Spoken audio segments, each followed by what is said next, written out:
Well, thank you, colleagues, for your generous affirmation. This award belongs to many people, family, current and past, colleagues past and current, and most of you in the room.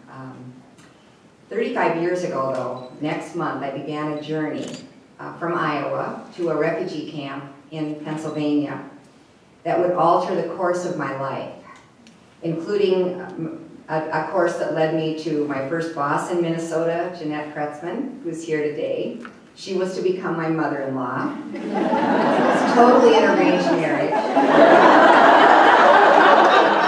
She introduced me to her son, Tim, who was the love of my life, and was the ultimate resettlement. I mean, really. So I'm very fortunate on that front. And of course, the chance to do the work I'm called to do is tied directly to the Bush Foundation, its staff and board, past and present, including Irving Harris, who was a St. Paulite, as many of you know, who made a lot of money on the Tony Permanent Company, which ruined my hair as a kid. I mean, if there's anybody I blame, it's Irving for my self-esteem issues. Anyway, he went on, though, to become an inspired philanthropist for early childhood and got Bush Board very engaged in child development. And that's what led the foundation, where I work, to be patient, to work with me over really an 18-year period on infants and toddlers, which is remarkable by any stretch of the imagination of philanthropy. Then Bush made a grant to the St. Paul and Minnesota Community Foundations, actually Minnesota Community Foundation, for me to pursue the Project for Babies work. I wouldn't be here today were it not for the support from the St. Paul and Minnesota Community Foundations. You've been my home and my great source of support, so I thank you a lot. Which brings me full circle, because I met Nancy Latimer in the late 1970s when she worked at the St. Paul Foundation, where she was a program officer, and I was beginning a decade of work at the state of Minnesota and the Department of Human Services with the refugee program.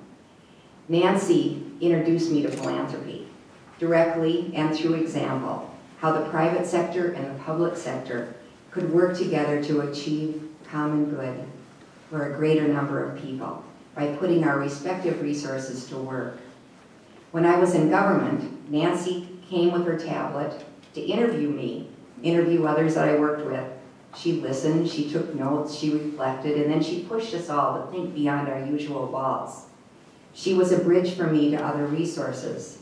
She joined in a consortium for refugee resettlement, a multi-sector network that included refugee communities, private agencies, government, counties. You get a picture. We were to connect on new territory when I joined the Bush Foundation in 1988. It was a gift to know Nancy for nearly 3 decades. This is a golden day. It's very poignant. It's a reminder of our importance to each other, a reminder of our frailty and the limits in life, and of the enduring value of relationships. Our memory of Nancy is a golden one, including the last months of her life when her children and grandchildren and George gave her as normal a life as she could hope. And she was bathed in a golden light of the sunroom where so many of us visited with her. So thank you, Latimer family.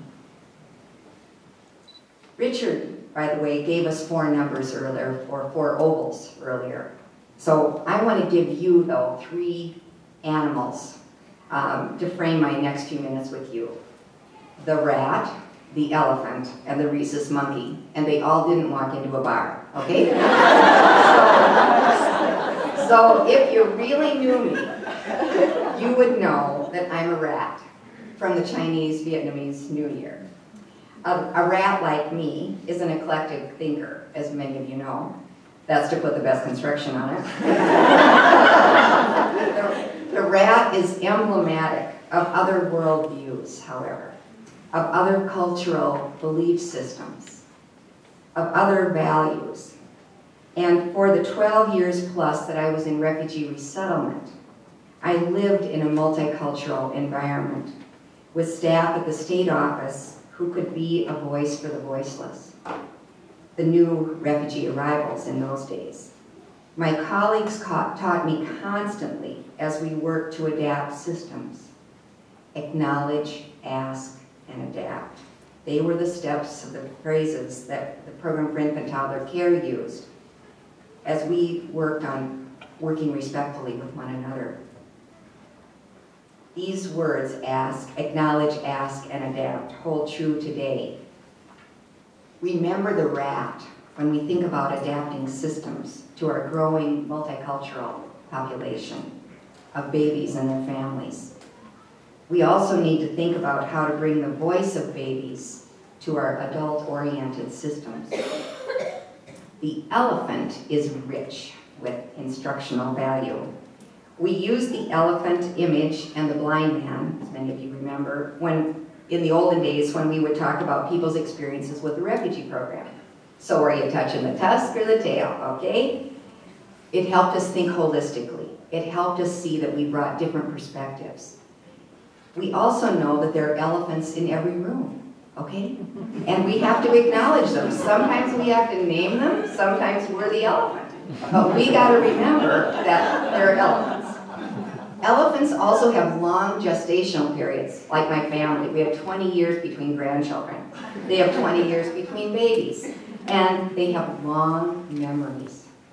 So these were insights gleaned along the way during my 2 decades at Bush. I remembered from 1992 a conversation with Dick Clifford at the University of North Carolina where they had done a regional leadership training on child development. I begged people to do that here, and finally I had to do it. So we did our Legislative Institute 18 years later.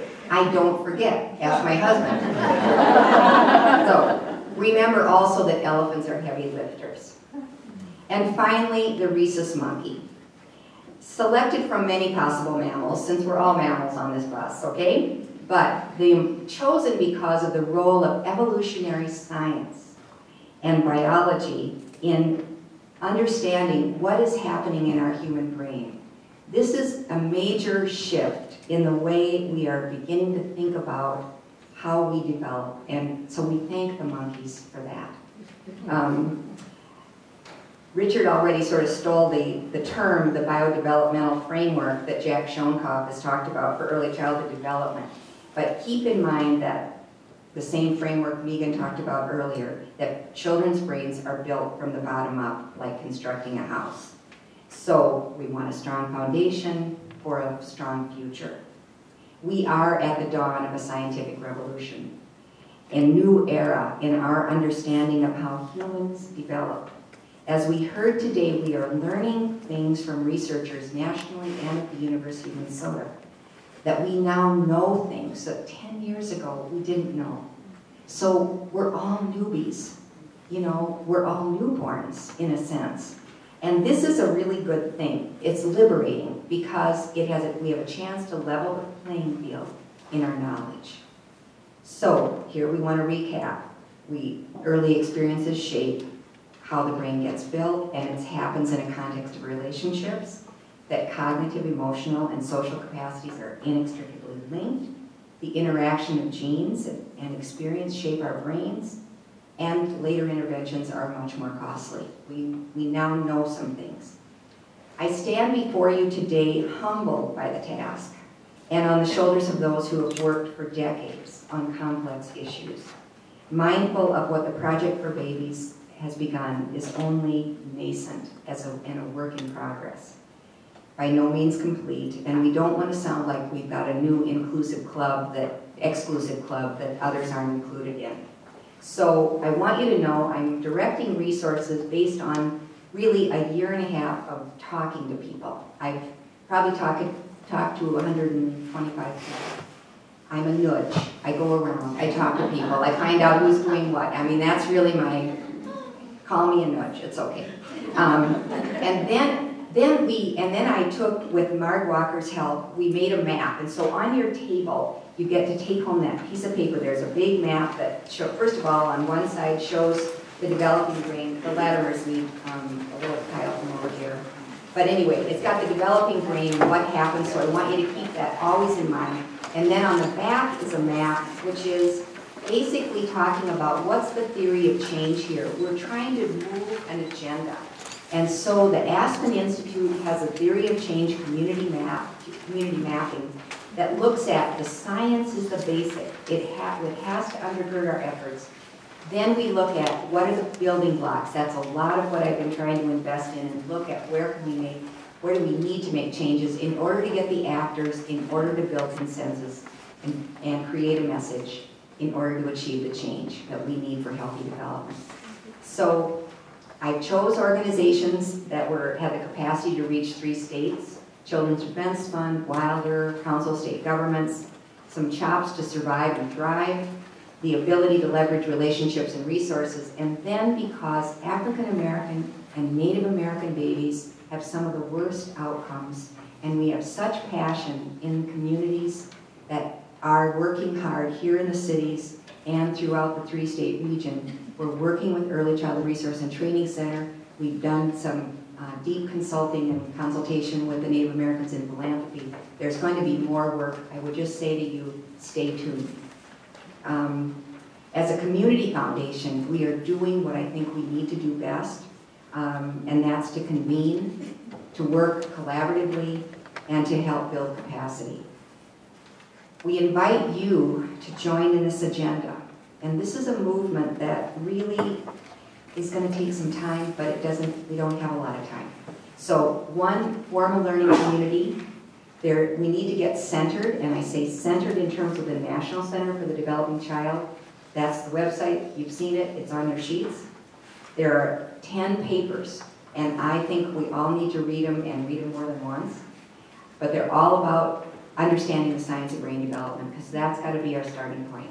And then we have to practice humility with other cultures, with each other, with other disciplines. And then we have to do what we can to manage our own distress and help others, because this is also part of change. This is hard work. We need to not go off and do 6,000 different things, which is the land of 10,000 pilots. Everybody wants to do their thing, everybody wants it, but we've got to work on integrating. So you're going to be hearing from us. I say this in the collective. Some breakfast for babies, some conversations. This is work that is beginning, and we got to keep working together and talking together. We have to commit to retraining ourselves. We all need to learn this stuff. We need developmentalists everywhere, but we need them at policy levels, and we need them to help support frontline workers.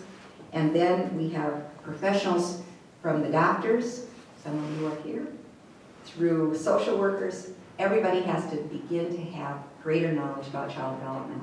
And thankfully, we have people with vision at the state and some resources, and people in counties, so we're gonna be ready to rock and roll. So, how do we provide a voice for babies? I have this as this is how you build power. You wage a campaign, you build infrastructure, and you offer a new worldview. And that's what we're about, building power for babies. This knowledge is a game changer.